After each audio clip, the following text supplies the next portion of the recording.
Fala pessoal, tudo bem? Hoje nós vamos retomar a nossa discussão de desenho geométrico e eu quero apresentar para vocês um número muito importante, um dos mais importantes da matemática, que é o número π, tudo bem? Vocês vão conhecer o número π agora. Antes, eu quero recapitular a ideia de proporções porque nós vamos usá-la hoje.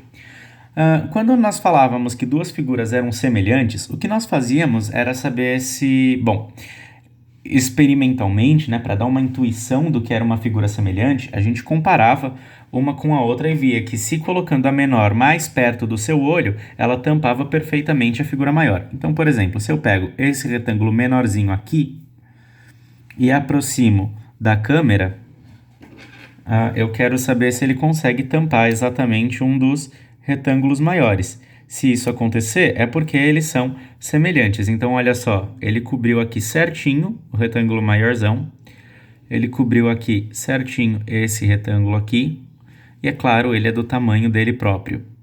Então, esses retângulos são todos semelhantes. E aí, para caracterizar matematicamente a semelhança, nós víamos se a razão entre os lados deles, então A dividido por B tem que ser igual a Azinho dividido por Bzinho, que tem que ser igual a esse Azão dividido por esse Bzão, que é a constante de proporcionalidade. Assim, nós falávamos que duas figuras são semelhantes. Acontece que nas circunferências, todas elas são semelhantes. Toda circunferência é semelhante a toda circunferência. Vejam. No caso dos retângulos, dos triângulos e dessas figuras, só uma classe deles é semelhante.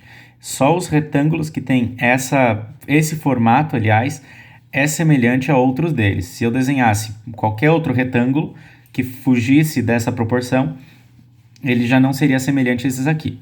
O que acontece nas circunferências é que não importa a circunferência que eu desenhe, só existe uma forma de desenhar circunferência, né, usando um compasso ou qualquer coisa de distância fixa, que elas são sempre semelhantes entre si. Então, essa circunferência menorzinha, ela vai ser semelhante com essa circunferência grandona aqui, semelhante com essa circunferência um pouco menor. Então, todas as circunferências são semelhantes entre si. Agora, como é que a gente caracteriza essa semelhança? Porque no caso de polígonos, no caso de figuras com lados retos, é bastante simples. Nós simplesmente fazíamos a razão entre os lados, que é o que está escrito aqui embaixo, certo? O problema de tentar buscar essa proporcionalidade entre os lados do círculo é que o círculo não tem lados. A gente vai caracterizar o círculo a partir do seu centro, pensando em duas grandezas nele. Uma é o raio, certo? O raio é a distância do centro até qualquer ponto da borda da sua circunferência. Então, esse é o raio. Quando eu tenho duas vezes o raio, essa distância aqui, de uma ponta a outra, duas vezes o raio, eu vou chamar de diâmetro, certo? Então, o diâmetro de uma circunferência é igual a duas vezes o raio. Desse jeito assim, certo?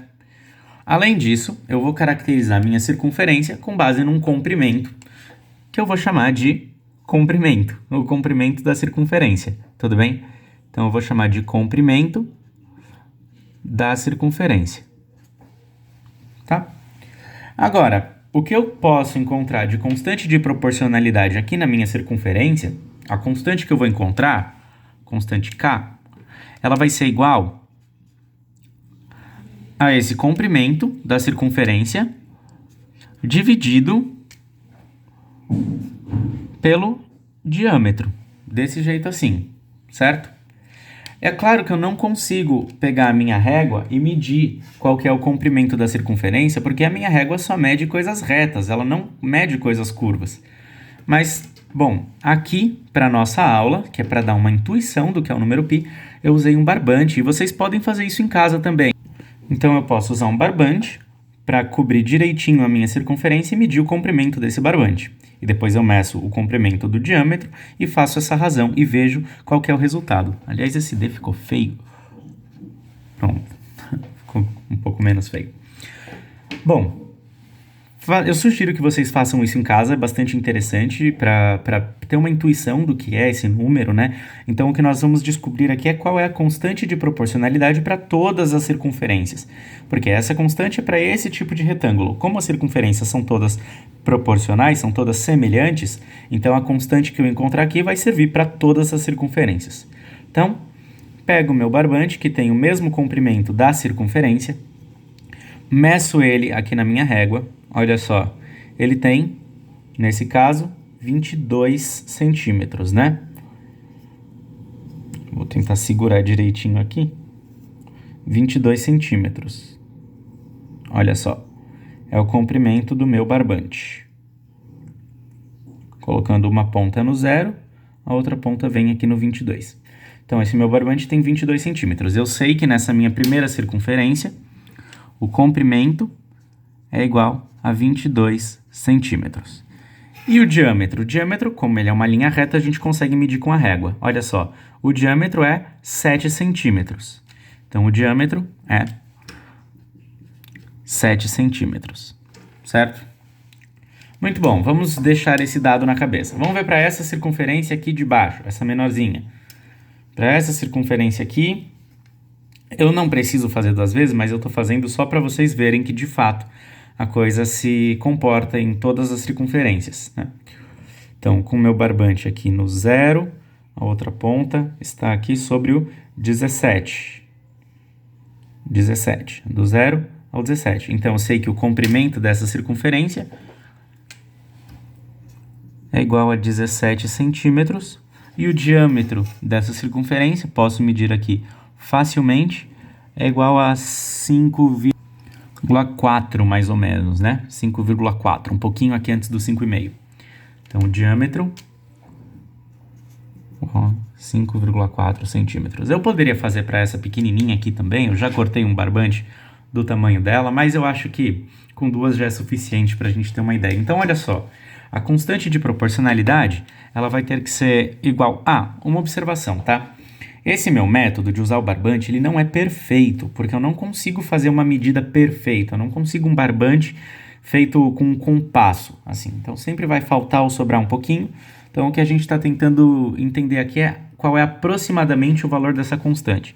Então, essa constante, ela vale aproximadamente, né, 22 dividido por 7. E isso tem que ser aproximadamente igual também, por serem figuras semelhantes, ao 17 dividido por 5,4.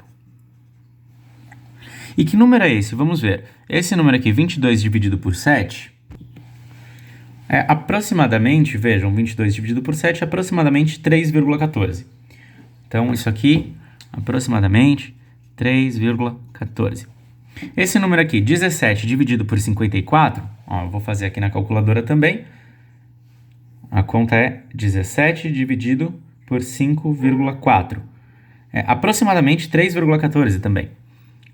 3,14. Então, a gente sabe que essa constante de todas as circunferências é esse número, que é aproximadamente 3,14. Então, a constante de proporcionalidade entre o comprimento da circunferência e seu diâmetro é aproximadamente 3,14. Essa constante ela é tão importante, ela aparece tantas vezes na matemática, e ela representa todas as circunferências que ela recebe um nome. O nome dessa constante é π. Tudo bem?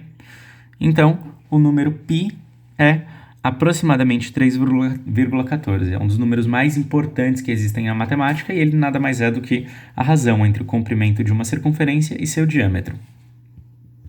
Agora, é claro que fazer medidas com barbante, régua e etc. não é a coisa mais precisa do mundo. Sendo assim, os matemáticos precisavam desenvolver um método para determinar o valor mais aproximado possível de π. Hoje já se conhece trilhões de casas decimais depois da vírgula, então o π é um número muito precisamente definido, embora não se conheça todas as suas casas, porque elas são infinitas. Um método proposto pelos matemáticos antigos, por Arquimedes, por exemplo, é chamado de método da exaustão. O que significa isso? Significa que o círculo era aproximado por uma série de polígonos que iam ficando cada vez mais perto de sua borda. Então, por exemplo, eu posso desenhar aqui um hexágono, desse jeito.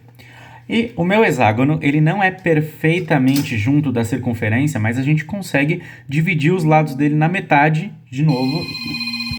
Mas como dividir ele na metade? Bom, na verdade, o que eu quero fazer é fazer com que cada ponto aqui do centro da circunferência possa ser unido a um desses vértices do hexágono, o que vai dobrar o número de lado dele. Como é que eu vou fazer isso? Eu vou manter a abertura do meu compasso, que eu usei para fazer esse hexágono, e vocês já sabem fazer isso. E o que eu vou fazer é algo parecido com o que eu faria para encontrar as mediatrizes, certo? Mas, como eu usei o compasso, eu já tenho noção de qual é o centro da minha circunferência, e eu vou usar isso a meu favor. O centro da minha circunferência, no caso, está bem aqui, né? E o que eu vou fazer agora é traçar aqui em cima 2 arcos que se cruzem, desse jeito. Eu só vou precisar fazer isso 3 vezes, porque vocês vão ver. Eu vou fazer isso aqui, desse lado, do outro lado.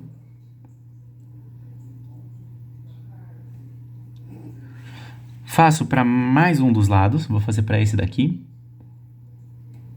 Um arco aqui, que deve se cruzar com esse daqui. E vou fazer para mais um lado. Só preciso de 3, porque eu já tenho como referência para fazer o dobro, né?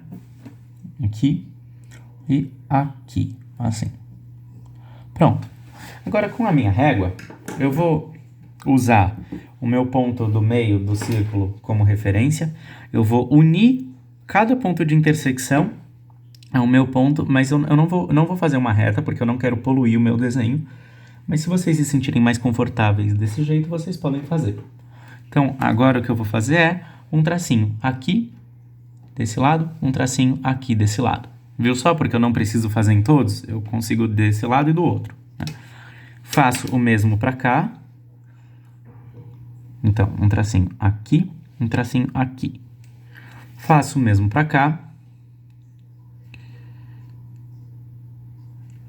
Um tracinho aqui em cima. Aqui, aliás. Um tracinho aqui. E um aqui embaixo. Pronto, desse jeito. Agora, unindo esses pontos aos meus vértices, eu consigo construir uma figura que tem o dobro de lados que um hexágono. Eu vou fazer desse jeito, ó. Eu vou unir esse com esse. Assim. Faço o mesmo aqui desse lado. Faço o mesmo aqui desse lado. E assim sucessivamente, até eu fazer em todo. E essa figura que eu tenho agora, ela tem o dobro de lados que a figura de dentro, né? Então, antes eu tinha um hexágono e agora eu tenho um dodecágono, que é uma figura com 12 lados. Vocês devem notar que o perímetro do dodecágono é maior do que o perímetro do hexágono. Eu poderia fazer esse processo de dividir ele de novo, fazer uma figura com 24 lados, depois uma figura com 48, e por aí vai, com 96, etc, etc, etc. Eu ia ter um polígono aqui dentro que ia ficar cada vez mais próximo do círculo. Como vocês podem ver, esse polígono aqui fora, né, esse meu dodecágono, ele está bem perto da circunferência. É bem pouca diferença do lado dele para a circunferência. Isso faz com que, quanto mais lados o meu polígono tenha, o perímetro dele, e o perímetro é a soma das medidas de todos os lados, não vamos nos esquecer. Então, o perímetro do meu polígono vai se aproximando do comprimento da minha circunferência, tudo bem? Mas, como ele é um polígono, eu consigo saber qual é o valor dos lados dele porque eu uso uma régua. Eu consigo medir os lados com régua porque eles são retos, e depois eu multiplico pela quantidade de lados. E usando esse método chamado de método da exaustão, faz sentido o nome, porque é cansativo ficar desenhando polígonos com cada vez mais lados, né? Esse método é uma forma da gente aproximar uma circunferência por polígonos, cujas propriedades nós já entendemos muito melhor. E através dessa aproximação nós conseguimos calcular o número π com mais precisão. Hoje já se conhecem muitas casas decimais de π.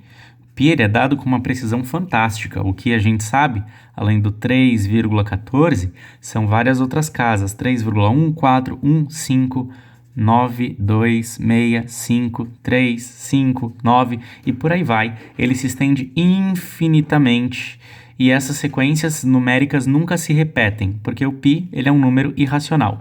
Nós já vimos o que é um número irracional. Vocês se lembram? Um número irracional?